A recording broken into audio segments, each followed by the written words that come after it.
Across Japan, chaos was brewing as people debated the sudden appearance of the Red Gate and the surge in high-level dungeons. The country was on edge, especially since all the major guilds had been summoned for an emergency meeting. The situation was so bad that even the Draw Sword Guild members looked stressed as they made their way toward the meeting room. Watching them, some people whispered about how President Matsumoto Shigeo of the Japanese Hunters Association was spiraling without Goto Ryuji in his corner. They found it hilarious, actually. Since the association used to have a monopoly on S-rank hunters, it was nice to see them struggle for once. Rumors started spreading that the guild might lose its spot at the top of Japan's rankings. Sugimoto overheard this nonsense and turned to glare at them with the kind of death stare that made grown men rethink their life choices. The trash talkers backed off immediately, realizing they didn't have the respawn timer for this kind of smoke. After they scurried away, Minoru sighed,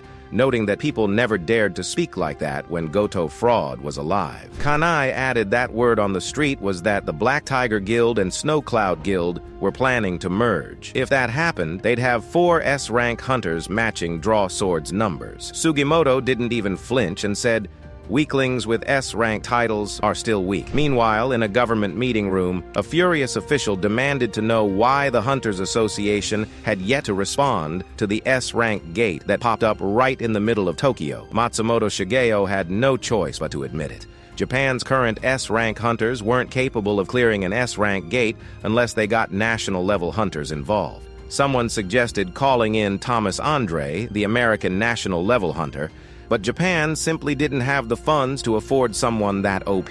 Plus, with the increase in gates worldwide, every country was busy hoarding mercenary hunters for themselves, meaning Japan was fresh out of outside help. The room fell into tense silence until Sugimoto spoke up, casually mentioning that there was one man who might be willing to help for the right price. The barrier expert, Yuri Orlov,